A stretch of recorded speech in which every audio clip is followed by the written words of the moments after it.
दीक्षित उत्तर प्रदेश के कद्दावर नेताओं में से एक जनसत्ता पार्टी लोकतांत्रिक के अध्यक्ष रघुराज प्रताप सिंह उर्फ राजा भैया एक बार फिर से पॉडकास्ट को लेकर चर्चा में बने हुए हैं।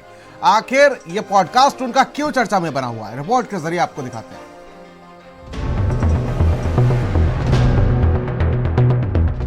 उत्तर प्रदेश के कद्दावर नेताओं में से एक जनसत्ता पार्टी लोकतांत्रिक के अध्यक्ष रघुराज प्रताप सिंह उर्फ राजा भैया का एक पॉडकास्ट चर्चा का विषय बना हुआ है।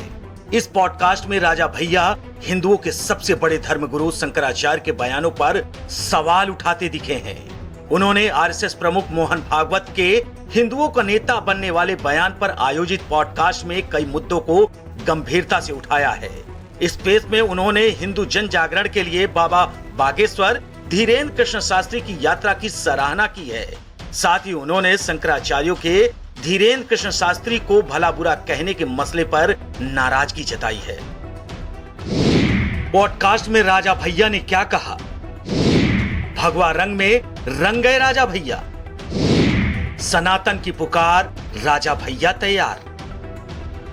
लेकिन एक नौजवान व्यक्ति, हम यहाँ कोट करना चाहेंगे धीरेन्द्र ब्रह्मचारी जी को, अपने धीरेन्द्र शास्त्री जी को, बागेश्वर धाम हिंदू एकता यात्रा उन्होंने निकाली। अब उनके समर्थन में जितने लोग आए उससे ज्यादा उनके विरोध में इवन पूज्य शंकराचार्य जी कहने लगे कि ये तो ढोंगी है, पाखंडी है, ये है, वो है। तो हमको परायों से दिक्कत नहीं है, हमारे अपने ही हमारे ऊपर प्रहार करने लगते हैं, उससे हम कमजोर होते हैं, उससे हम हतोत्साहित होते हैं। तो सबसे पहले तो हमको ये प्रण लेना है कि कोई भी सनातनी अपनी क्षमता अनुसार कुछ भी काम अगर सनातन का कर रहा है तो कम से कम हम इतना ध्यान दें कि उसके ऊपर प्रहार न करें, उसको हतोत्साहित न करें। आज मुसलमान, वो चाहे दाऊद हो, चाहे अतीक हो, चाहे मुख्तार हो, चाहे जो हो, कभी किसी की बुराई नहीं सुनी होगी आपने। बागेश्वर धाम के भक्त हैं राजा भैया। सनातन एकता यात्रा में शामिल हुए थे राजा भैया। पंडित धीरेन्द्र शास्त्री के समर्थन में राजा भैया।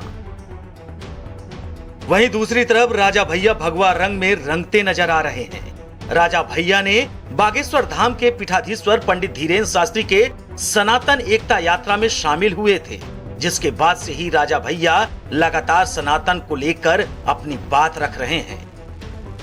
नहीं, संभल हिंसा में तो देखिए प्रशासन जो काम कर रहा है, अब शांति बहाल हो चुकी है। जितना हमको जानकारी है स्थितियां सामान्य, न सिर्फ साधु संत बल्कि हर हिंदू के साथ हो रहा है वहां पर, और सिर्फ इसलिए हिंदुओं को निशाना बनाया जा रहा है, उनके व्यापारिक प्रतिष्ठानों को उनकी हत्याएं हो रही हैं। यहाँ तक कि चिन्मय दास जी को गिरफ्तार कर लिया गया है, जो इस्कॉन के वहाँ के अध्यक्ष हैं।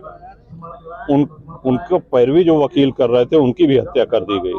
तो वहां पे स्थितियां बद से बदतर होती जा रही हैं। राजा भैया की बाहुबली हिस्ट्री। राजा भैया को लेकर कई अफवाह। यूपी में बजती थी राजा भैया की तूती। विधायक राजा भैया की छवि उत्तर प्रदेश के बाहुबली नेता की बनी हुई है। उनसे जुड़ी कई बातें सालों तक चर्चा में रही हैं। आज भी ऐसी बातें होती हैं कि राजा भैया ने अपने तालाब में मगरमच्छ पाल रखे थे। राजा भैया से अक्सर इस बाबत सवाल पूछा जाता है, क्या उन्होंने सही में अपने तालाब में मगरमच्छ पाल रखे थे? राजा भैया इन बातों से साफ इनकार करते हैं। वहीं राजा भैया का राजनीतिक जीवन में बहुत सारे किस्से हैं जो आज भी लोगों के जुबान पर रहते हैं। लोग मानते हैं कि एक समय था जब राजा भैया का नाम आते ही लोगों के मन में मगरमच्छ की तस्वीर सामने आती थी। लोगों का मानना था कि राजा भैया को ऊंची आवाज पसंद नहीं है। स्पेशल डेस्क, भारत समाचार। और बीजेपी के वरिष्ठ